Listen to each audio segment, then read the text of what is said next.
গোল করার পর সেই উদযাপন, এই তো মনে হয় এখন লাভটা দিবে। লাভ অ্যান্ড ও মাই গড!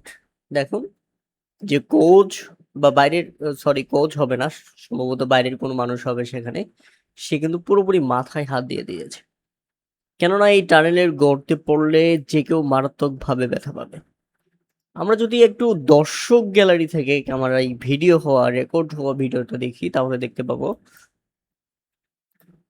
ওকে, ওই যে সেলিব্রেশন করতেছে। এই তো দৌড় দিছে, বলটা নিয়ে একটা লাফ দিবে।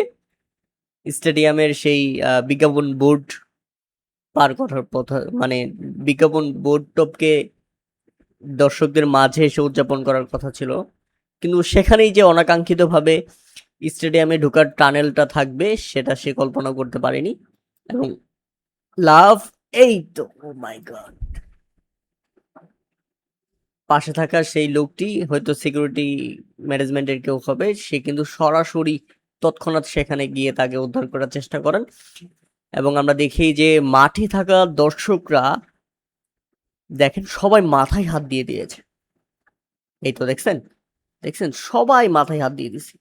এই যে অবশেষে সে উঠে আসলো, এবং উঠে আসার পর সবচেয়ে অনাকাঙ্ক্ষিত ঘটনা হচ্ছে তার গোলটি বাতিল হয়ে গেছে।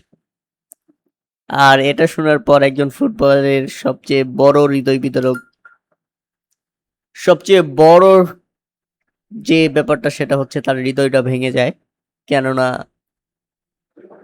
গোল করে উদযাপন করতে গিয়ে টানেলের ভেতরে পড়ে গিয়ে ব্যথা পাওয়ার পর যখন শোনা যায় তার সেই গোলটি বাতিল হয়েছে, তখন সেটা মেনে নেওয়া সত্যি কষ্টকর। ঘটনাটি ঘটেছে ব্রাজিলে একটি ম্যাচে। ওই ফুটবলারটার নাম হচ্ছে জেসি মারানহাউ। তিনি গোল করে উদযাপনের তাগিদে বা আনন্দে যেখানে লাফ দিয়েছিলেন, দুর্ভাগ্যবশত সেখানেই টানেলটি ছিল। সে সেটা বুঝতে পারেনি। তিনি কয়েক তিনি কয়েক সেকেন্ড ক্যামেরার সামনে থেকে উধাও হয়েছিলেন, কারণ টানেলের ভেতর ছিল। পরে যখন তাকে টানেল থেকে বের করা হয় এবং বের হয়ে তিনি সবচেয়ে বড় দুঃসংবাদ পান, কারণ তার গোলটি বাতিল হয়ে গেছে।